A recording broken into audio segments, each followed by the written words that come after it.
7월 7일 화요일 생방송뷰 오늘 방송 내용 살펴봅니다. 생생전북에서는 1940년대 우리나라에서 자취를 감췄던 토종마늘, 대왕마늘을 소개합니다.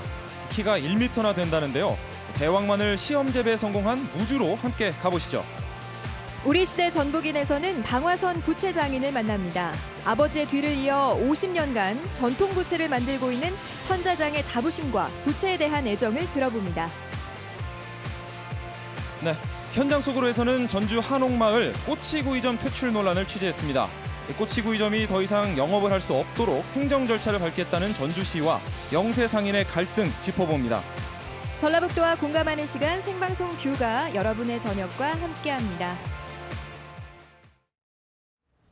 안녕하세요. 생방송 뷰 김예솔입니다. 안녕하십니까, 임지웅입니다. 전라가명 복원에 앞서서 무사 안녕을 기원하는 고유례가 열린다고 합니다. 네, 그렇습니다.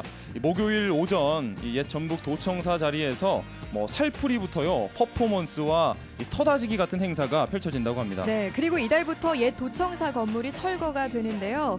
그동안 60년의 세월을 도민과 함께 해온 이 건물이 이제 역사 속으로 사라지게 되는 겁니다. 예, 그런 아쉬움을 달래기 위해서 또 다음 주에는 이 옛 도청사 자리를 둘러보는 이 시민 투어도 진행이 된다고 합니다. 네, 도청이 옮겨가면서 10년간 빈 건물로 남아있던 옛 도청사. 이 건물의 마지막 모습을 마음속에 담아두고 싶은 분들에게 아주 좋은 기회가 될 것 같습니다. 네. 생방송 뷰 오늘은 생생전북으로 먼저 가보겠습니다. 우리 한국 사람들이 고기를 먹을 때 꼭 빼놓을 수 없는 게 있습니다. 바로 마늘이죠, 마늘. 마늘, 네. 저도 참 좋아합니다. 네. 이 마늘 왠지 고기 먹을 때 안 먹으면 좀 섭섭해요. 그렇죠. 그쵸? 저는 예. 꼭 함께 구워 먹거든요. 그 마늘의 알싸한 맛을 즐기고 싶은 분들은 그냥 생마늘로 먹기도 하고, 또 저처럼 마늘의 그 구수한 맛을 좋아하시는 맞아요. 분들은 또 구워 먹기도 하죠. 네, 그런데 이 알싸한 맛도 없고 또 먹고 나서 이 입냄새 걱정도 할 필요 없는 그런 마늘이 있다고 합니다. 바로 대왕 마늘인데요. 이름부터 참 남다르죠. 어떤 마늘인지 화면으로 함께 만나보시죠. 강으로, 밭으로, 산으로, 하늘로 전북 곳곳을 다니며 생생한 현장을 전달한 예원 씨. 그런데 오늘은 촬영 안 해요? 네? 너무 노동을 많이 해가지고 내 몸은 내가 지켜야지. 자양강장제 마늘 먹고 사람 돼야지. 누가 요새 그런 마늘을 먹냐. 이런 대양 마늘을 먹어줘야 사람이 되지. 대왕 마늘? 아이고 내 거야. 좋은 거 아이고, 나눠 내 먹어야죠, 거요. 어머니. 아이고 깜짝이야. 왕 중의 왕, 대왕 마늘을 아십니까? 생김새도 왕, 맛도 왕, 영양가도 왕인 대왕 마늘 지금 소개합니다. 긴 가뭄 끝에 단비가 내리던 날, 대왕 마늘을 찾아 전북 무주를 찾았습니다. 안녕하세요. 안녕하세요. 마늘 냄새. 특별한 마늘이 있다고 해서 왔는데요. 도대체 어떤 마늘이에요? 여기 땅이 묻혀 있나? 네, 잠깐만요. 한번 해볼게요. 대왕 마늘과의 첫 만남 기대된다, 기대돼. 이게 대양 마늘이라는 거예요. 대왕 마늘이요? 예, 이런 거 처음 보시죠? 당연하죠. 와우, 정말 이름값 하는 크기인데요.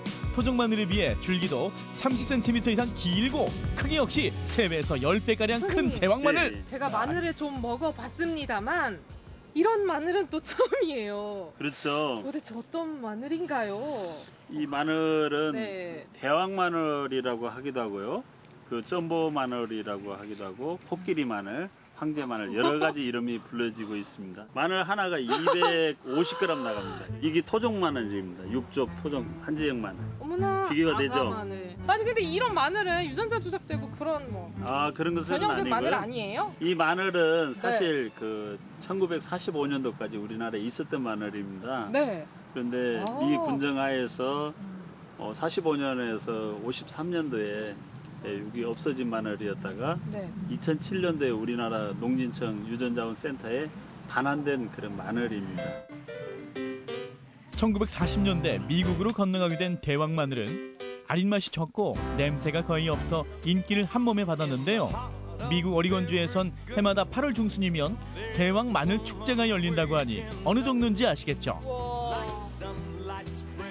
고향 찾아 다시 돌아온 대왕 마늘. 이제 우리 식탁에 오를 일만 남았습니다.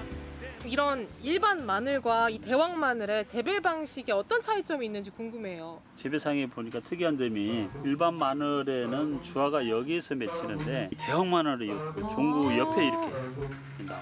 일반 마늘도 이렇게 꽃이 나나요? 아, 일반 마늘은 꽃이 안 나옵니다. 위에서 네. 주화밖에 생산이 안 되고 있거든요. 네. 특이하게 작년에 저희가 이제 10월달에 이걸 파종을 했는데 네. 올 5월달에 보니까 꽃이 이렇게 이쁘게 피었습니다. 마늘꽃이라고 해서 마늘향이 나진 않을까 좀 걱정 아닌 걱정을 했는데 그렇진 않네요. 그냥 아, 그래요? 향을 띠고 있진 않아요. 농가 보급을 위해 2년째 실증 재배를 이어오고 있는 무주군. 양념으로서의 역할이 아닌 웰빙 채소로 농가에 큰 보탬이 될 수 있을 것 같습니다. 잘 캐는 방법 좀 알려주세요, 어머니. 많이 캐면 안 되고 네. 딱 뜯었죠? 네? 으쌰 그래서 엉덩이가 들떡 해야지. 그냥 하면은 네. 마늘이 사람을 아, 잡아당기면 우리 안 어머니 돼요. 찍고 들썩들썩. 오! 진짜 한 방에 캐줬어요. 이 무슨 마늘이 감자만큼 무거워요. 이 마늘이요 45년 만에 처음 농사를 지어보는데요 사과보다 더 맛있어요. 에이, 아무리 마늘이 맛있어봤자 사과만큼 아이고 맛있을까요? 진짜예요. 잡숴보실래요? 끝내주거든요. 아유, 안 무슨 떨려요. 감자인데? 맛있어요. 맛있어요. 맛있죠? 저도 한번 먹어볼게요.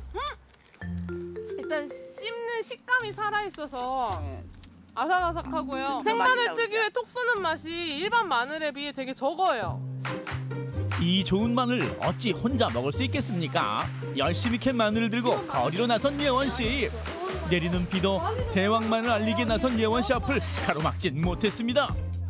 자, 그럼 한번 거들어 볼까요? 자, 어서 들어와서 마늘 구경하세요. 가서 맛이 좋고 기존 마늘보다는 아린 맛이 좀 덜한 것 같고요. 우리 토종 마늘이라고 하니까 네. 정말로 반갑고 네. 기분이 좋으네요. 마늘 아닌 마늘 같은 마늘. 귀여운 마늘. 자, 그럼 본격적으로 대왕 마늘을 이용한 요리를 시작해 볼까요? 그런데 어떻게 요리를 해야 맛있다고 소문이 날까요? 대왕 마늘은 어떻게 먹어야 가장 맛있어요? 고기에다 구워서도 먹어도 맛있고요. 쪄서도 먹어도 맛있고요. 다 맛있죠? 이게 도대체 누가 이걸 마늘이라고 생각하겠어요? 감자 썰어 놓은 것 같은데. 그렇잖아요. 맛있죠? 진짜 감자 같은 식감이에요. 무주에서의 대왕 마늘 첫 수확, 오늘도 푸짐하게 한상 차려졌습니다. 지금 이 식탁 위에 올라가 있는 게 대왕 마늘이 맞는 거죠? 그렇죠. 윤석이 마시는 거 아니죠? 예, 맛을 한번 보세요.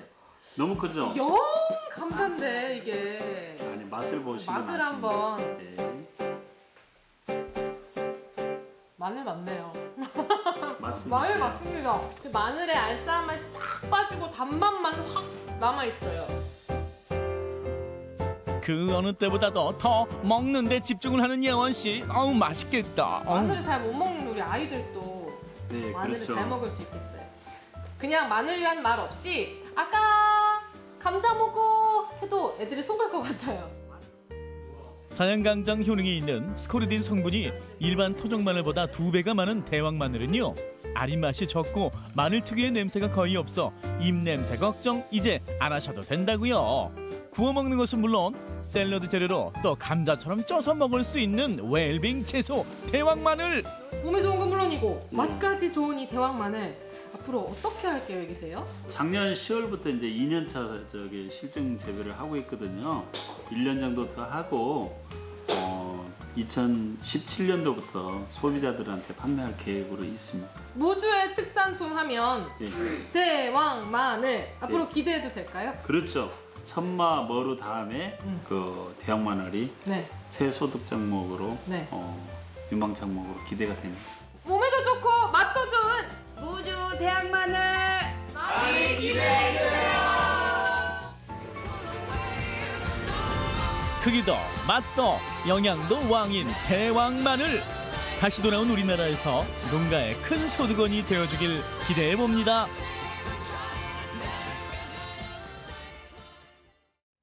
이 이 마늘을 구웠는데 감자 맛이 난다고 하니까 저도 한번 꼭 먹어보고 싶네요. 어떤 맛인지 궁금해요. 네. 저는 사실 마늘을 정말 좋아하거든요. 네. 그런데 먹고 나면 그 냄새가 감당이 그렇죠. 안 되잖아요. 맞아요. 그래서 먹고 싶어도 꾹 참은 적이 한두 번이 아니었는데 이제 그러진 않아도 되겠네요. 네, 뭐 이 몸에도 좋고 맛도 좋고 여러모로 좋은 이 마늘, 아니 어디 있다가 이제서야 나타나는지 예, 하루 빨리 우리 식탁에 오르는 날을 기다려 보겠습니다.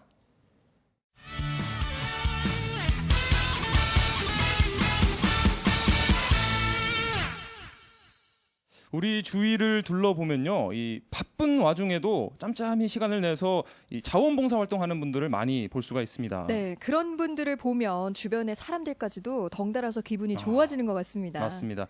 이 뷰 오늘에서 바로 이런 이 봉사 활동으로 이 여름을 알차게 보내고 계신 분들을 만나고 왔습니다. 네, 한적한 시골 마을에서 적적하게 하루하루 보내고 계신 어르신들을 찾아가서 봉사활동하는 분들인데요. 오늘 한재진 리포터가 직접 만나고 왔습니다. 함께 가보시죠. 시청자 여러분 안녕하십니까. 뷰 오늘의 한재진입니다. 제가 나와 있는 이곳은요, 완주군 운교 마을에 나와 있습니다. 지금 비가 상당히 운치 있게 내리고 있습니다. 오늘 이곳에서요, 완주군 자원봉사센터 여러분들께서 어르신들을 위해서 특별 봉사활동을 펼치고 있다고 합니다. 어떤 내용인지 자세하게 얘기를 좀 들어보도록 하겠습니다. 자, 오시죠. 상당히 지금 복잡합니다. 지금 시끄럽습니다. 네.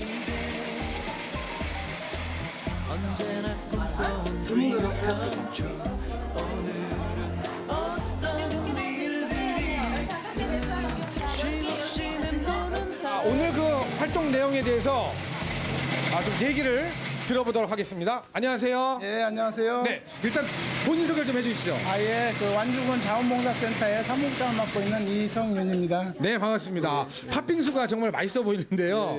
이 팥빙수 활동은 한 어느 정도 기간 하는 건가요? 지금 저희가 한 3년 정도 됐고요. 네. 예전에부터 3년부터 지금 어르신들 더운 여름을 좀 잘 날 수 있도록 조금이나마 보탬이 됐으면 하는 바람에서 하고 있습니다. 지금 봉사하시는 분들은 어떤 분들로 이루어진 거죠?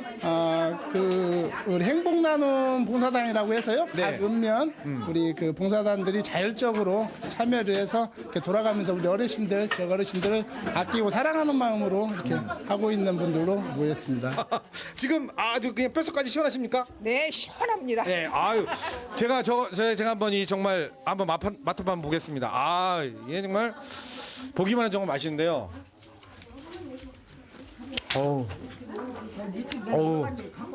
가슴 속까지, 뼛속까지 너무 맛있죠? 네, 알겠습니다. 어머님, 요거 제가 먹여드리는 거는 사랑의 팥빙수예요. 어머님 맛이 어떠세요? 네. 맛있어. 참말로요? 어떻게 한 입 넣고 말을 하고 좀. 한입 더 드릴까요? 알겠습니다. 그만이요. 그만 먹어. 한입 뜨면 서운하시다고 그래가지고. 아니요. 아닙니까? 알겠습니다. 네. 자, 그리고, 여기는 특이하시죠? 예. 원래 나이를 드셔도 이 아름다움은 언제나 여자분들의 꿈입니다. 여기 지금 네일 아트입니다. 네일 아트. 예. 안녕하세요. 예, 안녕하세요. 예, 잠깐만요. 요거 지금 이제 분홍색으로 딱 한 거잖아요. 그죠? 예. 요 색깔 마음에 드시나요? 예, 예쁩니다. 예쁘죠? 제가 봐도 예뻐요. 그리고 요 포인트가, 여기 중간에 요 반달 모양의 포인트 좋은데요? 예, 진짜 멋있구만요. 네. 어머니 딱 보니까, 어머니 보시기에 이거, 그 점수를 매긴다면 몇 점 정도 주고 싶으세요? 90점이요? 100점 아니고요? 이게 어머니. 아니, 어머니 잠깐만요. 100점 아니고 왜 90점이에요? 아니, 짝짓기를 해놔서. 아니, 짝짝이가 어디가 짝짝이에요? 내가 볼 때 그대로인데. 여기가, 똑같이 해야 되는데. 여기가 지금. 두 개는 이렇게 치르고, 두 개는 이렇게 치려서. 어머님, 이게 요즘 트렌드예요. 그래요? 이게 트렌드예요. 그럼 100점 쳐야지. 그럼 100점이에요? 예, 예. 알겠습니다. 이게 트렌드니까 100점. 예. 예. 안녕하세요. 네, 안녕하세요. 저 이렇게 자원봉사 나와서 이렇게 네일 아트 해주시면은 어머님들이 많이 좋아하죠? 많이 좋아하시죠? 한 번도 안 해봤는데 네. 이런 거 해본다고. 네. 아, 내가 태어나서 결혼식 때도 안 발라본 걸 발라본다고 좋아하시는 분들 되게 많으세요. 네. 안녕하세요. 안녕하세요. 네. 가장 중요한 거 어른 하는 걸 하고 계세요. 예. 일단 본인 소개 좀 해주시겠습니까? 저는 완주 화산에서 한우를 키우고 있는 노성숙입니다. 한우를 키우고 계세요. 네. 근데 이게 자원봉사 활동을 하시는 거죠? 네. 그렇군요. 그러면 이제 자원봉사 하신 지는 얼마나 되신 거예요? 저요? 네. 한 10년가량 된 것 같아요. 10년이나 됐어요. 뭐 어떤 계기가 있으셨나요? 그냥 저는 개인적으로 아이를 통해서 저희 아이가 네. 좀 아팠어요. 그래서 그 아픔을 계기로 해서 제가 나도 조금 내가 무언가를 좀 환원을 하면 좋겠다 싶어서 하게 됐는데 너무 좋아요. 네, 그렇죠. 그러니까 받는 분도 좋고 하는 분도 좋고. 네, 잠시만요. 지금 어디 가시는 길이세요? 지금 다른 경로당에도 어르신들이 계셔가지고 그 어르신들에게도 좀 배달을 해드리려고 합니다. 다른 경로당에도 배달 갑니까? 이렇게 아이스팩에다 싸가지고 이렇게 꼼꼼하게 가지고 가시는군요. 다른 경로당에 배달도 직접 해주시고 예, 알겠습니다. 예, 화이팅입니다. 예, 화이팅. 예. 우리 자원봉사 여러분들 하루 종일 정말 바쁘세요. 네. 자, 이렇게 완주군 자원봉사센터 여러분들이 와서 자원봉사도 해주시고 또 어르신분들은 너무너무 좋아하십니다. 이렇게 이곳에 있다 보니까요. 저도 모르게 행복지수가 너무 높아지는 것 같습니다. 자, 행복지수가 높은 현장에서 뷰오늘의 한재진이었습니다.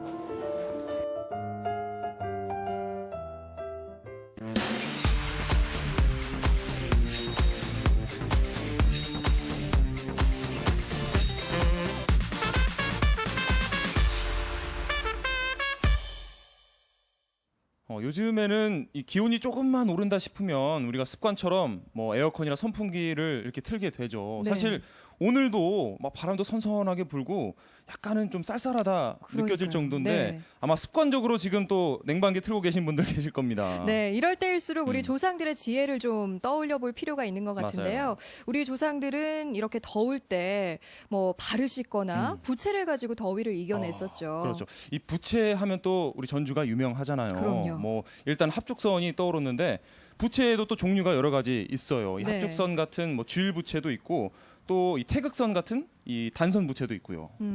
맞습니다. 오늘 우리 시대 전북인에서는 2대째 대를 이어서 단선 부채를 만들고 있는 여성 선자장 방화선 명인을 만납니다. 부채 고장 전주. 이곳에 전통 부채에 인생을 바친 장인이 있습니다.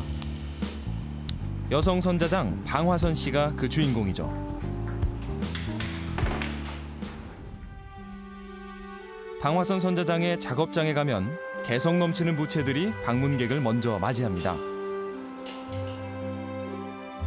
그 한쪽에선 오늘도 부채를 만드는 방화선 선자장을 만날 수 있죠.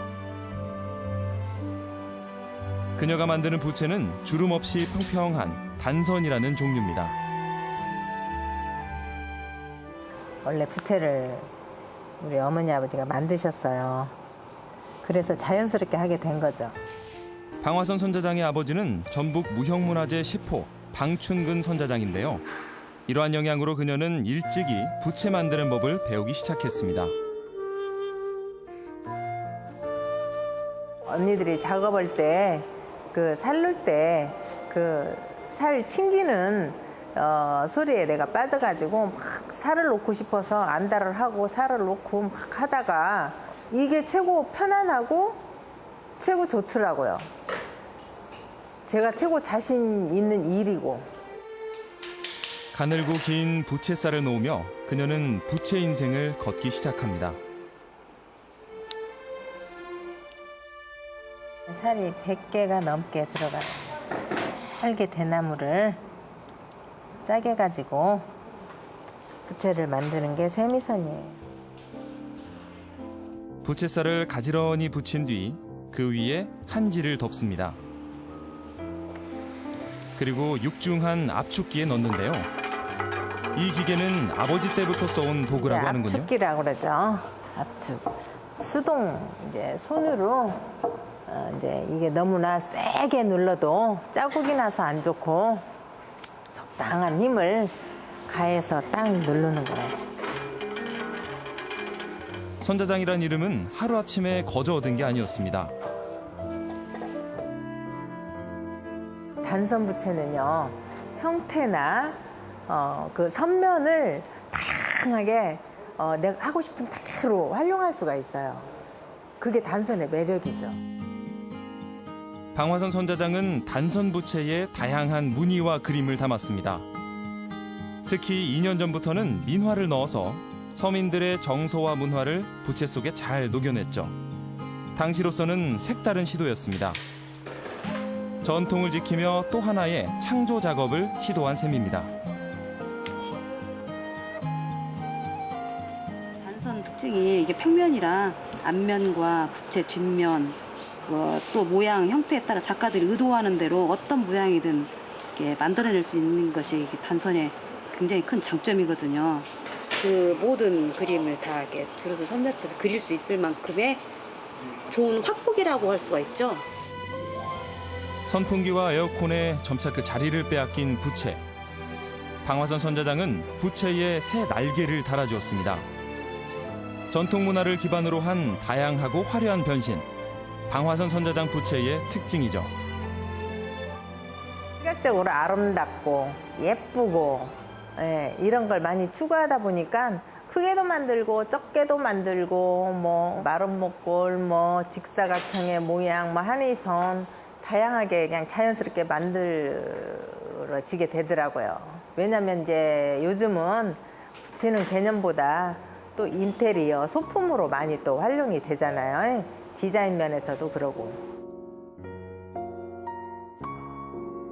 방화선 선자장의 부채는 외국에서 호평을 받았는데요. 실용적이고 창의적인 부채가 현대인들의 감각과 잘 맞았습니다. 하지만 방화선 선자장은 자신이 부채를 만드는 장인이란 사실을 단 한시도 잊어본 적이 없었습니다. 전시를 하는데 세일을 많이 하더라고요. 가자마자. 근데 아니 우리나라에 문화를 홍보하러 갔는데 세일을 한다라는 게 내가 참 좀 뭐 하더라고요. 그래서 이제 저 혼자만 아는 거예요. 우리 이제 단원들이 가가지고 그랬는데 세일하기만 기다리는 거예요. 외국인들이.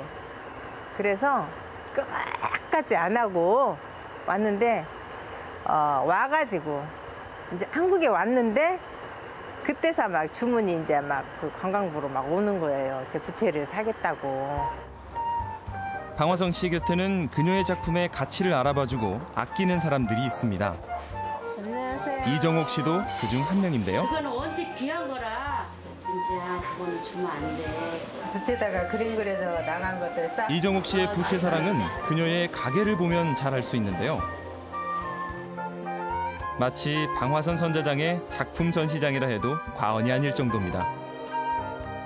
제가 식당을 해서 맛있는 음식을 팔기도 하지만 이렇게 문화를 파는 거잖아요. 그리고 사람들이 와서 이 부채에 이렇게 딱 걸어놓은 거 있으면 전시장에 온 것 같은 그런 느낌? 그러니까 문화하고 음식하고 같이 판다 그런 생각으로 원래 디스플레이를 그렇게 했어요. 사진 찍어 가시는 분들도 많고 의외로 손님들이 되게 좋아해요. 핸드폰은 아닌데 이정옥 씨와 같은 부채 애호가는 방화선 씨에게 큰 힘이 됩니다. 예전보다 그 수는 줄었지만 단선의 명맥을 잇고자 하는 사람들이 있습니다. 부채 만드는 게 재밌고 그 완성돼가는 게 매력이 있더라고요. 하나를 이렇게 다 만들어졌을 때 그 만족감? 한치라는 것도 이제 처음 접해봤는데 그 한치라는 것도 좀 특색이 있더라고요. 그래서 한치를 통해서 이렇게 우리 것을 만들어간다는 걸 좀 자부심을 많이 느끼면서 하고 있어요, 지금. 방화선 선자장은 어린 학생들이 부채 만드는 체험을 통해서 전통과 가까워질 수 있도록 노력하고 있습니다. 전통의 명맥을 이어나갈 세대들은 바로 어린이들이기 때문이죠. 우리나라 전통 문화가 지금 다 사라져가고 있는 추세잖아요. 그리고 실은 이게 경제적인 도움이 되어주는 게 적기 때문에 이렇게 많이 이거를 접목을 해서 이걸 배우려고 하는 사람이 극소수예요. 전통 문화를 좀 살리기 위해서 아이들 교육, 유치원부터 초등학교, 중학교, 고등학교 그 중에 이렇게 전통에 관심을 많이 가지는 아이들도 있을 거 아니에요. 그거 좀 단계적으로, 체계적으로 좀 그런 교육을 좀 하고 싶은 게 제 목표예요. 운명처럼 다가온 부채와의 인연으로 한평생을 전통 부채에 명맥 있게 매진해온 방화선 선자장. 전통을 향한 그녀의 뜨거운 열정과 집념이 있기에 우리 전통의 미래도 밝은 것 아닐까요? 이 여성의 몸으로 아버지의 대를 이어서 부채에 만드는 모습을 보니까 참 더 멋지고 대단하다는 생각이 듭니다. 네, 예로부터 이 전주는 부채가 참 유명했는데요. 네. 가명에 선자청이라는 걸 둬서 여름이 되면 부채를 만들어서 임금께 진상했다는 기록이 있을 정도라고 합니다. 네. 이렇게 전주가 부채로 유명한 건 다 한지 때문이라고 하더라고요. 아, 그렇군요. 저는 그리고 이 부채 하면은 사실 합죽선을 먼저 떠올렸는데 네. 오늘 또 단선 부채를 보니까 그 나름대로의 매력이 있는 것 같아요. 네, 단선 부채 전통의 맥을 이어가고 있는 방화선 선자장. 이제는 우리나라뿐만 아니라 전 세계에 이 부채의 멋을 알리기 위해서 노력하고 계신데요. 다시 한번 큰 박수를 보냅니다.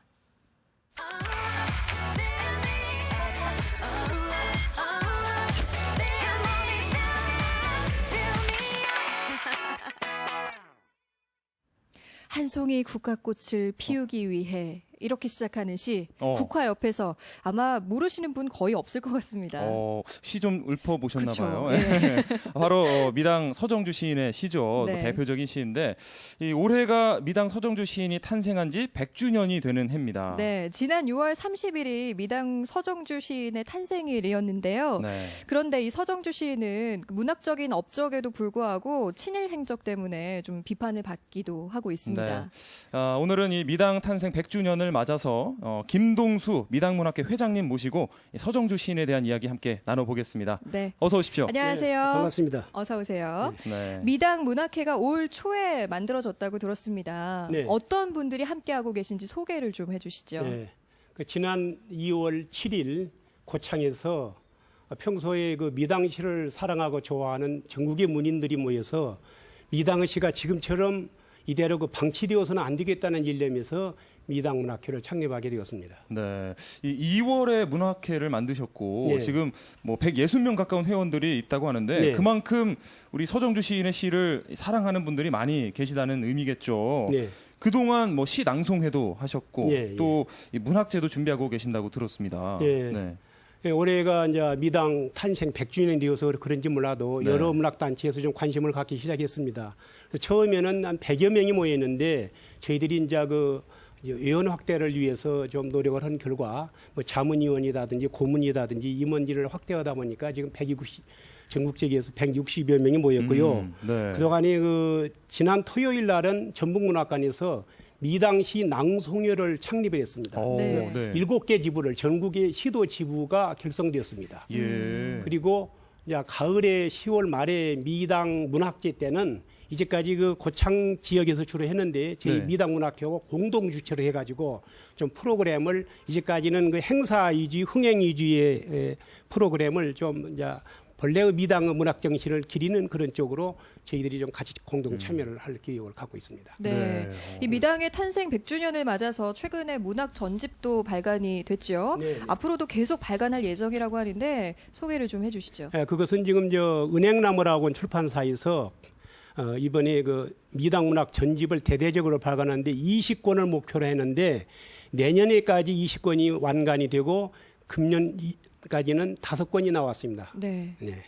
이 책 발간 외에도 또 이 탄생 100주년을 기념하는 행사도 기다리고 있죠. 네. 저희들이 그 10월 말에 해마다 하고 있는 질맞이 그 미당 문학제에서는 이번에 저희 미당 문학회에서는 첫째로 그 학술 심포지움, 미당 문학을 조명하는 심포지움을 하고요. 그 다음에 미당시 낭송대회, 그 다음에 이제 미당시 그 100일장, 그 다음에 이제 미당시를 가지고 이제 전국의 서예가들이 모여가지고 그걸 이제 서예전도 하고 되고요. 또 그 미당 시비 제막식도 하고 이런 다양한 기획을 세우고 있습니다. 네, 뭐 다양한 행사를 기획 중이시네요. 네, 기대가 됩니다. 네, 서정주 시인 하면은 뭐 한국 문학사의 한 획을 그은 분이다 이렇게 말해도 과언이 아닐 것 같습니다. 그렇죠. 뭐 발표한 시만 해도 정말 수십 편이고요. 문학적으로 아주 높은 평가를 받고 있는데 어떤 면에서 그런 건가요? 그러니까 그 미당의 유대성은 그저 많은 시인 중에 조금 시를 잘 썼다 그런 막연한 개념이 아니라고 네. 우리 모국어를 갖다가 의미 전달의 도구적 기능에서 벗어나서 우리의 모국어 언어에다가 우리의 혼과 넋을 불어넣어 가지고 그걸 주술성 있는 언어로 만들어 가지고 우리 한민족의 그 무의식 속에 잠재되어 있는 어떤 한과 서름을 아름답게 성화시켰다. 그래서 미당의 시를 읽으면 굉장히 황홀하고 또 어떤 그 주술적인 힘을 느끼는 그런 그 묘한 영묘한 기운이 있다. 그런 점에서 남과 다른 시인과 구별이 되는 시인이라고 봅니다. 네. 그런데 저희가 뭐 앞서 말씀을 드렸지만 이 미당 시인이 또 이 친일 행적 때문에 또 비판을 많이 받고도 있는데 이 일제 강점기에 뭐 저항 시인도 있었던 반면에 이 미당 시인 같은 경우는 이 일본군에 합류해서 싸울 것을 또 독려하기도 했어요. 네. 이걸 이렇게 쉽게 못 알아듣게 얘기를 하는데 그 당시가 미당이 그 총독부의 압력에 어쩔 수 없이 친일시를 썼던 것이 몇 편이 있는데 미당은 일생에 걸쳐서 쓴 시가 1000여 편이 넘습니다. 그 당시에 그 총독부의 압력에 의해서 쓴 시가 한 10편 미만입니다. 그러니까 1%도 안 되는데 물론 1%란 것이 문제가 아니라 그 당시에 그 유명한 시인에게는 국민 총동원령이 내려가지고 태평양 전쟁이 막바지 이를 때입니다. 그때. 그렇기 때문에 그 피할 수 없는 상황에서 불가피했다는 것인데 물론 그 점은 근해전에 하더라도 그 저희들이 그분이 씻을 수 없는 오점으로 지금 남아가지고 오늘날까지 이렇게 좋은 글씨가 되어가지고 있는데 저는 이렇게 생각을 합니다. 미당으로 뭐 비유한다면 큰 대들보감이라고 봅니다. 근데 그 대들보감에 조금 흠이 있다고 해서 친일이라고는 흠이 일부에 있다고 해서 그 대들보감을 갖다가 장작으로 패서 떼버리는 목숨 이상이 없다는 것입니다. 그러니까 오점은 있지만 오점보다도 더 위대한 공적이 문학상이 나면 공적이 뚜렷하고 문화유산이기 때문에 그건 그것대로 살려가야 되지 않겠느냐. 잘못은 비판하되 그렇다고 해서 그 문학말이 다 깡그리 내몰아서는 안 된다는 생각을 하고 있습니다. 뭐 문학적인 우수성은 인정을 해야 되는 것이고 거기에 약간의 이제 흠이 있다 이렇게 말씀해 주셨는데 이 미당 선생 본인도 이런 잘못에 대해서 나중에 자서전에 사과문도 또 쓰셨어요. 그렇죠? 예, 그런 그 당시 유명한 친일 하면 뭐 천암선이라든지 이인직이라든지 여러분들 잘 아시겠지만 추는 이광수 같은 분들 그런 분은 적극적인 가담자입니다. 민족 개조론까지 써가지고 조선 사람은 종자를 개종을 해야 된다고까지 하면서 친일을 했는데도 그분들은 그 뒤에 뭐 사과를 한다든지 반성 기회가 없었습니다. 그러나 미당은 눈에 걸쳐서 자기가 지금 생각해 보니 굉장히 부끄러웠던 일이었다. 압력에 의해서 어쩔 수 없었지만 지금 생각해 보니까 징령에 끌려가지 않기 위해서 뭐 굴복했지만 지금 생각해 보니까 그게 새삼 아픔으로 다가온다. 또 돌이켜 보니 너무 미안하고 잘못된 일이다 이런 것을 기회 있을 때마다 반성을 했던 분이라고 봅니다. 그러니까 결국에는 본인도 그 사실을 인정을 하고 또 후회를 하고 또 그러셨던 것 같습니다. 들어보니까 미당 선생님의 또 귀한 책을 갖고 계시다고 들었어요. 지금 오늘 또 몇 권을 가지고 오셨는데 좀 소개를 지금 해주시죠. 이제 미당 선생님이 맨 처음에 나왔던 그 시집이 1941년도에 나왔던 이 화사집입니다. 근데 이 책은 우리나라에 소장하신 분이 몇 분이 없다고 할 정도로 희귀본입니다. 제가 이걸 그때 1995년도에 미국 UC 버클리 대학에 연구원으로 가 있을 때 교포 한 분이 어쩐지 당신을 보니 이 책을 주고 싶다고 해서 줬던 책인데 그때는 이게 귀한 책인지 몰랐습니다. 지금 와서 보니까 이렇게 귀한 책이 되고 오늘날 제가 이런 또 소임을 맡게 된 것도 우연이 아니다는 생각이 듭니다. 귀한 책이라고 저는 봅니다.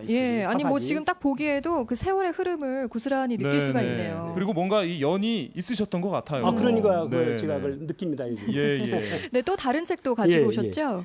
이것은 이제 1948년도에 나왔던 두 번째 주촉도라고 하는 시집인데 정말 이것도 몇 권 안 되는 귀한 책인데 이게 보시면은 뭐 이렇게 낡아가지고 이렇게 뭐 손을 댈 수 없을 정도로 되는 책인데 이건 이제 저희 대학 때 은사님이 돌아가시기 직전에 저에게 남겨주신 그 책입니다. 네. 48년도에 나온 두 번째 이거 시집이고요. 네, 네네. 예뻐요, 네. 책이. 네. 이건 이제 육필 시집이라고 우리나라의 그 300권 한정판인데 1975년도에 미당 선생님이 회갑이 돌아와가지고 예. 네네. 수은이 시화전 할 때 전주에 와서 있습니다. 예. 근데 제가 20대 문학 청년이었는데 그 시화전을 구경하고 있으니까 미당 선생님이 저를 불러가지고 너무 그 내 작품에 관심을 가진다고 하면서 이렇게 친필로 저에게 직접? 사인을 예. 해가지고 이게 저한테 줬던 선물로 줬던 시집입니다. 네. 필 시집이라고 해가지고 네네. 친필로 이렇게 써가지고 시집을 묶었던 책들인데 예. 네네. 이것도 아주 귀한 책으로 제가 이렇게 소장하고 있는데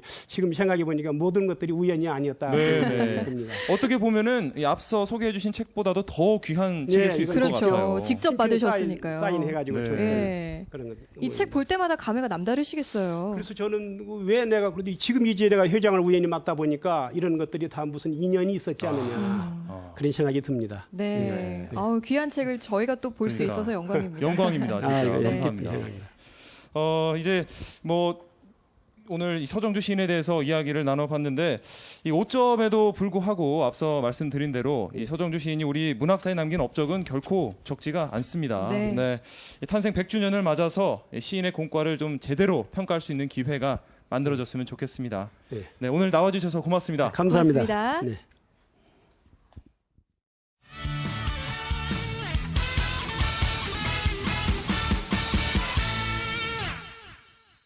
전주하면 한옥마을 딱 떠오르는데요. 네. 한옥마을 하면 어떤 게 가장 먼저 떠오르세요? 뭐 당연히 한옥마을이니까 한옥이 떠오르고 네. 뭐 한복도 떠오르고요.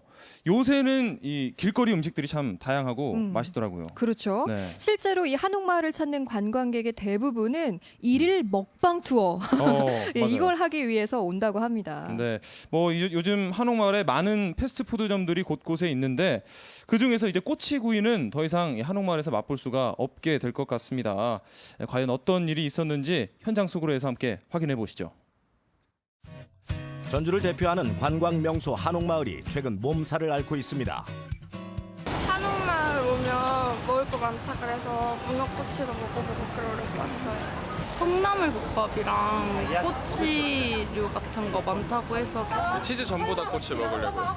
블로그에서 찾아보고 그냥 맛있어 보여서 먹으려고요. 일명 먹방 투어로 변질된 한옥마을을 되살리기 위해 전주시가 꼬치구이 퇴출이라는 강경책을 내놓았습니다.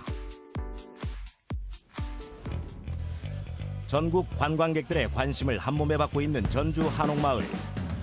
하지만 해가 거듭되면서 옛 모습을 점점 잃어가고 있습니다. 고즈넉한 한옥보다는 길거리 음식을 더 찾아다니는 관광객들이 거리 곳곳을 메우고 있는 실정입니다. 한옥마을의 그 전통 음식이 아닌 꼬치구이점이 1년 사이에 급격히 늘어나서 한옥마을의 정체성을 훼손시키고 또한 한옥마을의 위기라는 말이 나올 정도로 심각한 상황이어서 행정조치를 계획하고 있습니다. 2010년 국제 슬로우시티 지정을 받으면서 본격적인 관광 명소로 떠오른 전주 한옥마을. 고즈넉한 한옥 골목길을 걸으며 옛것의 소중함을 느끼고 느림이 주는 여유를 찾으려는 관광객들의 발길이 점점 늘어났습니다. 이 한옥이라는 그 자체, 비주얼, 눈에 보이는 거, 그리고 그 안에서 한국적인 것들에 대한 어떤 경험과 체험, 다양한 뭐 김치도 있고, 그다음 한옥 민박 체험도 있고, 그런 것들이 본질이잖아요. 그 본질에 좀 집중을 해야 되고, 그 다음에 정체성이라는 걸 지키기 위해서는 소위 방문객들을 위한 어떠한 질적인 관리, 서비스의 질적인 관리를 해줘야 한다. 주말은 물론 평일에도 관광객들로 북적이는 한옥마을. 급속한 상업화로 느림의 미학은 더 이상 찾아볼 수 없게 됐습니다. 한옥마을의 급속한 상업화로 연결되면서 한옥마을과 어울리지 않는 길거리 음식 등이 증가했습니다. 특히 꼬치구이 등의 길거리 음식은 한옥마을의 중심도로인 태도로하고 은행로에 집중되어 거리의 연기가 자욱하고 또한 냄새로 인한 불쾌감으로 한옥마을 원주민이나 관광객들의 지적을 받은 바가 있습니다. 그거 한옥마을에 막 먹고 다니고 그거 벌써 꼴이 아니죠. 자, 이게 냄새가 엄청 날라와요. 저녁 때 한번 모셔봐요. 나는 처음에 이 동네에서 뭐 돼지고기나 구운 줄 알았어. 그랬더니 거기서 뭐 날로는 기름 냄새야 여기가. 전주시는 한옥마을의 정체성을 찾기 위해 꼬치구이점 퇴출을 선언했습니다. 하지만 한옥마을을 찾는 관광객들은 전주시와 입장이 달랐습니다. 그냥 분위기가 좋아서 오긴 하는데 먹거리도 있으니까 더 시너지 돼서 오는 것 같아요. 없으면 뭐 상품하고 먹으러 떠나서 그냥 아쉬울 것 같아요. 이런 게 있어야지 이제 한옥마을을 보러도 오고 하는 것 같아요. 더 사람들이 많이 오는 거니까. 그러니까 우리나라 다른 지역 사람들도 먹으러 오니까 먹으러 오면서 한옥마을도 보고 할 수 있으니까 저는 나쁘지 않아요. 한옥마을에서 오랫동안 꼬치구이점을 운영해온 최형규 씨. 전주시의 일방적인 퇴출 통보에 하루하루가 불안하기만 합니다. 관광객들을 다 먹고 들고 다니는 걸 보면 대부분이 다 꼬치입니다. 꼬치인데 꼬치 때문에 사실 여기 관광객들이 꼬치 문화 여기는 다 꼬치 거리로 생각하는 사람들이 많아요. 그런 꼬치를 먹으러 온 관광객들이 되게 많은데 이렇게 꼬치만 다 그렇게 찍어갖고 한다는 건 좀 불만이 많죠. 한 달 전에 시작할 때만 해도 전혀 그런 얘기가 없었는데 지금 장사한 지 얼마 되지도 않았는데 바로 지금 엊그저께 며칠 전에 그런 얘기가 나오니까 굉장히 황당했습니다. 허가증도 있고 영업 신고증도 있는데 이거 말이 진짜 이게 한두 군데가 아니라 꼬치집이 한옥마을 거의 대부분 많이 있잖아요. 퇴출시키면 이건 뭐 듣고 이러는 수밖에 없어요, 진짜로. 전주시는 2011년 11월에 변경된 전통문화구역 지구단위 계획에 의거 퇴출에 대한 엄격한 기준을 적용하겠다는 입장인데요. 지난 2011년 이전 9곳에 불과하던 꼬치구이점은 현재 19곳이 영업 중입니다. 그렇다면 상인들은 왜 이런 업종을 선택한 것일까요? 가게세가 너무 상승을 해버렸죠. 그러니까 그러다 보니까 세입자들은 창출이 가장 빨리 되는 걸 먹을 거 할 수밖에 없고 그러다 보면 뭐 사실 공예품 팔아가지고 그걸로 가게세를 유지한다고 하고 생업을 유지한다는 건 되게 힘든 일이거든요. 그러다 보니까 손쉽고 가장 간편하게 해서 쉽게 팔 수 있는 음식 그러다 보면 꼬치, 아니면 아이스크림, 커피 이런 쪽으로 계속 패스트푸드적인 성향이 강한 음식들이 팔릴 수밖에.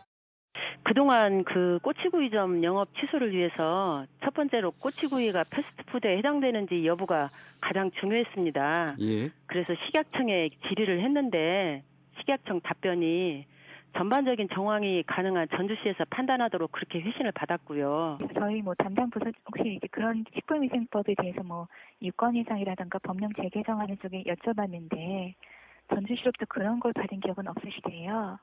그래서 지금 전주시에서 받으셨다고 하니까 어떤 루트를 통해 가지고 식약처 쪽에 문의하셨는지 저희도 되게 궁금하거든요. 일단 보시면 저희가 가지고 있는 법 자체는 식품위생법이에요. 거기에 패스트푸드의 정의라든가 그런 것이 나와 있지 않거든요. 저희가 뭐 패스트푸드점을 가지고서 뭐 이건 패스트푸드점이고 이건 패스트푸드점이 아니다 그런 가르는 기준을 갖고 있는 것도 아니고요.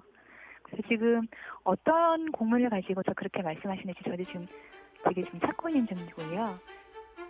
한옥마을을 살리기 위한 불가피한 조치라고 얘기하고 있는 전주시는 오는 11월 국제 슬로우시티 재지정을 앞두고 있는 상황입니다. 슬로우시티 원 취지가 외국산의 프랜차이즈를 갖다가 막아내는 것들이고 우리 로컬 푸드를 갖다가 잘 활용해서 음식을 관광객들이 주는 아주 좋은 취지입니다만은 그런 것들을 슬로우시티 가입 당시부터 전주시는 권장을 하고 그랬었는데 그런 것들에 대해서 이 포식자 문제, 꼬치 문제 이런 것들에 대해서 인허가를 해줬다가 뒤늦게 이렇게 뒷북을 치는 행정은 지금 조금은 저항은 받는데 한옥마을을 알리기 위해 조건 없이 허가를 내주었던 행정이 이제는 입장을 바꿔 한옥마을 정체성을 찾는다는 이유로 퇴출을 강행하고 있습니다. 한옥마을 시설관리사업소가 있고 그다음에 시청의 관광산업과가 있잖아요. 관광산업과가 하는 일과 관리사업소가 하는 일이 관리사업소는 관리 중심이에요. 여기는 홍보 마케팅이에요. 여기서는 손님을 끌어오려고 하고 이쪽에서는 뭐 이런 거 대출시켜서 어떻게 하려고 하고 이게 안 맞는 거예요.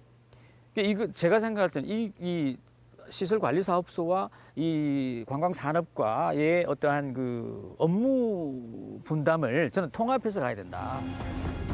한옥마을 길거리 음식의 대표 주자 꼬치구이를 이젠 더 이상 볼 수 없을 것 같습니다. 관광객들에게 한옥마을을 찾게 해준 음식인 만큼 무조건적인 퇴출이 아닌 상생의 방안도 고민해봐야 하지 않을까요? 네, 영상을 보셨는데요. 일각에서는 오는 11월 국제 슬로시티 재지정을 앞두고 한옥마을을 재정비하기 시작하는 것이다. 이런 이야기도 있습니다. 네, 물론 전주 한옥마을이 2010년에 국제 슬로시티로 지정이 되면서 전국적으로 유명세를 탄 건 사실이에요. 네. 그런데 또 현재 한옥마을의 이 모습을 볼 때는 이렇게 영세상인들의 생계권까지 위협하면서 슬로시티로 재지정을 받아야 하는 건지 고민을 좀 해볼 필요가 있는 것 같습니다. 네, 전주 한옥마을이 위기임에는 분명한데 과연 이 꼬치구이점 하나 퇴출시킨다고 해서 이 위기가 기회로 바뀔지는 좀 의문입니다. 네. 아무쪼록 이번 일을 계기로 이 전주 한옥마을의 변화의 바람이 새롭게 불었으면 하는 바람입니다.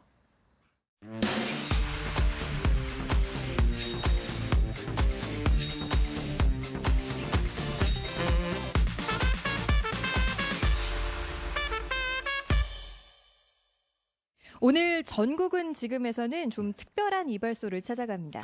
이발소요. 네. 사실 요즘은 남자분들도 미용실을 많이 이용해서 이발소 찾아보기도 좀 어려운데 어떤 이발소인지 궁금하네요. 어디든지 원하는 곳에서 이발을 해주는 움직이는 이발소라고 하는데요. 지금 함께 가보시죠. 아담한 내부를 가득 채우는 오랜 시간의 흔적, 수십 년의 세월을 다듬어온 미용 도구, 좁은 골목에서 한 번쯤 만나봤을 법한 이발소의 친숙한 모습인데요. 그런데 이건 이발소가 아니라 트럭? 퍼레이드카 못지않은 화려한 외관, 한 번 보면 쉽게 눈을 뗄 수 없는 이 트럭이 이발소? 보시다시피 남녀 커트 전문 이발소입니다. 이발소라고요? 예. 어디선가 누군가에 무슨 일이 생기면 삼색원 통 대신 4개 바퀴를 달고 달려가는 이발소. 바람 따라 길 따라 달리는 특별한 이미용카의 매력 탐구 지금 시작합니다.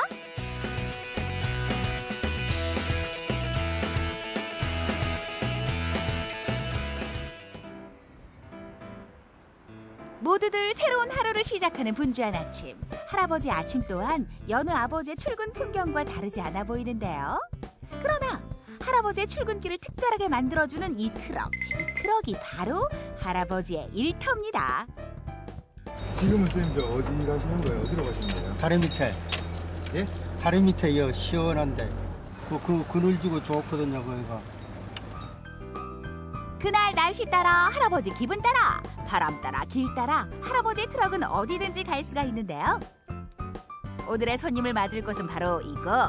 적당한 자리에 주차만 하면 오늘 손님 맞이 준비는 끝. 점포하다가 이 점포 주인이 점포 쓴다 하니까 점포가 전세가 없어요. 전부 달새나 사글새만 있고 차라리 이 이발소를 차에다 싣고 다녀버려야 되겠다. 네. 농담으로 하는 말인데 얘기를 해놓고 보니까 그래도 되겠네 싶어가지고 그 차에다가 이발소를 차렸죠. 하얀 가운을 깔끔하게 입은 이용사의 멋진 모습에 반해 이 직업을 선택했다는 할아버지. 20살 때 처음 이용 기술을 배웠으니 벌써 경력이 40여 년. 1년 전부터는 이 트럭으로 손님들을 더 가까이에서 만나고 있습니다. 처음에는요. 바닷가에 놀러 가려고 이 대강 만들었거든요. 바닷가에 이제 낚시도 하고 그런 거 하려고 대강 만들었는데 점포가 이제 없어지게 되니까 다시 개조를 해가지고 이제 이런 스타일로 유리창도 달고 미닫이도 하고 이렇게 했고 글씨 쓰는 거 아이디어 이런 거 내 혼자 다 한 겁니다 이거. 왜 매력적인 사람을 만나면 말 한마디 걸어보고 싶어지잖아요. 그렇다면 매력적인 이미용카를 발견하도 외치게 되는 한마디가 있다는데. 네, 이 머리 깎아줄 수 있어요. 한번 와보세요. 그러면 한번 깎아줘 보세요. 처음엔 범상치 않은 이미용카의 모습에 끌려 이곳에 들르는 사람들이 많다고 하는데요. 그러나 할아버지의 섬세한 손길과 화려한 이발 솜씨까지 맛보고 나면 단골이 되는 건 시간 문제라고 합니다. 처음 오시는 거죠? 네, 나 이 처음이죠. 이래 이렇게 자동차 뭐 그런 거 해가 이거 완전히 어촌에서 하는 되게. 여기 이미용카와 할아버지의 솜씨를 잊지 못하고 이렇게 우두커니 서서 묵묵히 자신의 순서를 기다리는 손님도 있습니다. 순서를 기다리는 모습도 이미용카 안으로 들어서는 모습도 익숙해 보이죠? 와 있어서 버실까?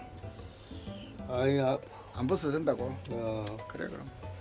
뒤에는 좀 많이 자르고 옆에는 뒤에도 뭐 바람서 맞춰 잘라야지 뭐. 아니 그래도 좀 무조건 많이 자르면 뭐 이거 되나? 손님이 해달라는 대로 해줘야 되는 거 아닌가요? 아니 지 맘대로 한다. 예? 뭐, 지 맘대로 한다. 이발사 지 맘대로. 여째 지 맘대로 그때만 이발사 지 맘대로 한다. 오삼강 할아버지가 이용소를 하실 때부터 10년 단골이라는 이 손님. 커트만 전문으로 하기 때문에 이발 후 머리를 직접 터는 수고로움을 감수하면서도 이미용카를 찾고 있습니다. 돈을 줘도 받고 안 줘도 안 받고 이러니까 이 사람인데 이제 잘 오는 거지. 없을 때는 그냥 와도 더 되니까 그냥 이래가 뭐 진짜로 어떨 때는 3,000원 줘도 되십니다 이렇게 하고 뭐 이러니까. 한 차례 손님을 치르고 난 후 한적한 시간. 이때 울리는 정적을 깨는 경쾌한 벨소리.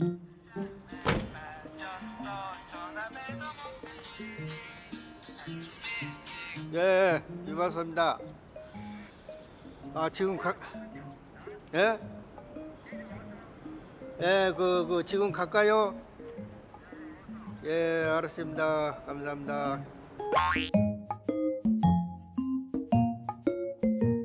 이발해주라고 전화 왔는데요. 지금 가야 됩니다. 직접 가서 해주신다고요? 예, 예. 어디서 누구든 커트가 필요하다는 손님의 전화 한 통이면 달려가는 찾아가는 미용 서비스. 이미용카를 오매불만 기다리던 손님은 반갑게 이미용카 안으로 올라서는데요. 세탁소를 운영하고 있어 이발소에 들르기 어려웠다는 손님. 오만종 할아버지의 이미용카가 그렇게 고마울 수 없다네요. 커트를 하고 있는 할아버지의 손에서 빛나는 가위보다 더 눈길을 끄는 이것. 뭐 보기 좋라고요. 사업상 업무상 발라요. 여자들도 바르니까 나도 발랐죠. 이미용카에 찾아가는 미용 서비스는 몸이 불편한 어르신이나 외출이 힘든 사람들을 위해서도 언제나 달려갈 준비가 되어 있다고 합니다. 편하고 뭐 시간 바쁜 사람들 편하고 좋지. 바쁘니까 우리가 빨리 또 할 수 있고 대기 안 하고 이러니까 편하고 좋아요. 자신의 역할을 묵묵히 수행하고 떠나는 이미용카. 이번엔 어디로 가는 걸까요? 한적한 공원을 찾은 우리의 이미용카. 차가 서 있는 장소는 달라져도 이미용카를 보는 사람들의 모습은 어째다 비슷한 것 같은데요. 남녀노소 할 것 없이 쉽게 그 곁을 떠나지 못하는 모습입니다. 여기 안에 가지고 가서 여기서 사와 먹는데. 와 근데 진짜 신기하다. 거울도 있어. 신기해요. 좀 있는데 있을 거 없을 거 다 있으니까. 처음에 이거 그냥 장난치는 건 줄 알았어요. 안에 저런 거 없는 줄 알아요. 거울도 있고 의자도 있고 다 있어요. 좀 뭐 복고풍 같은 그런 생각, 옛날 생각도 좀 나고 그렇습니다. 아주 그 시골 그 이발소 같은 그런 느낌이 좀 나네요. 기웃기웃. 차 주변을 서성이던 손님 역시나 그냥 지나치지 못하고 한마디 건네는데요. 아저씨 지금 할 수 있어요? 카트? 야, 한번 해주세요. 아, 예, 그러세요. 이미용카 커트의 기본 요금은 4,000원. 하지만 그 가격은 때때로 달라지기도 하는데요. 말 한마디로 천냥빚 대신 미용 코트 천냥 할인 받을 수도 있겠죠. 요금도 저렴하고 뭐 시간도 간단하게 빨리 할 수 있으니까 상당히 좋은 것 같아요. 노인들 뭐 이발하기에는 상당히 좋은 것 같으네요. 이렇게 손님들을 만나다 보면 금방 해가 지는데요. 하루를 마무리하고 집으로 돌아갈 때쯤 자신이 하고 있는 이 일에 대해 한 번 더 생각해 보게 된다고 합니다. 뭐 내가 할 수 있을 때까지 했으면 좋겠고 놀다가 하다가 또 심심하면 하고 뭐 손님들 오면 뭐 해드리고 뭐 그렇게 즐겁게 살 겁니다. 즐겁게요? 예. 늘 지키던 그 자리를 벗어났을 뿐인데 하루하루가 즐거워졌다는 할아버지. 이렇듯 우리를 움직이게 하는 힘은 작은 용기에서 비롯될 수 있습니다. 우리도 작지만 새로운 도전을 한번 시작해볼까요?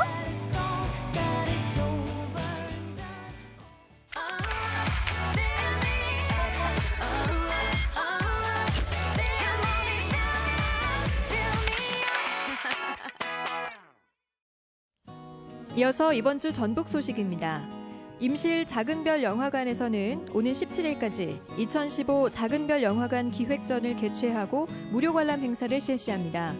이번 무료 관람에는 2014 전북사랑 UCC 수상 모험작을 비롯해서 총 22편의 영화가 30회에 걸쳐 상영됩니다.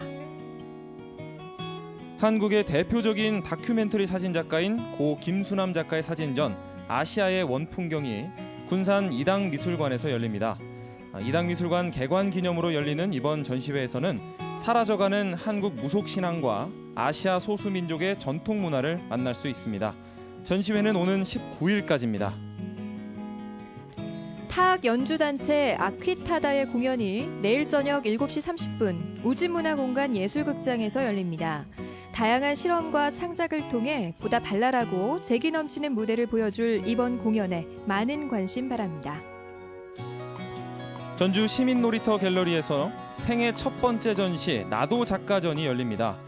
전시 경험이 전혀 없는 시민예술가들에게 창작 의욕을 불어넣기 위해 기획된 이번 전시는 지난 5월 공모를 통해 선발된 3개의 팀이 그 결과물을 선보이는 자리입니다. 전시는 오는 12월까지 계속됩니다. 지난 1일 중국 지안에서 한국 지방 공무원들을 태운 버스가 추락해서 아주 큰 인명사고가 있었습니다. 네, 모두 10명이 숨지는 아주 큰 사고였습니다. 네, 우리 지역 완주에 있는 지방행정연수원에서는 당분간 국외 연수를 중단한다고 밝혔습니다. 네, 또 이 귀국한 연수생들은 이제 교육이 다시 시작되면 심리치료도 함께 할 예정이라고 합니다. 네, 현재 지방행정연수원에는 분향소가 마련돼 있는데요. 예기치 않은 사고로 운명을 달리하신 분들 삼가 고인의 명복을 빕니다. 생방송뷰 저희가 준비한 소식은 여기까지입니다. 저희는 다음 주에 다시 찾아오겠습니다. 고맙습니다.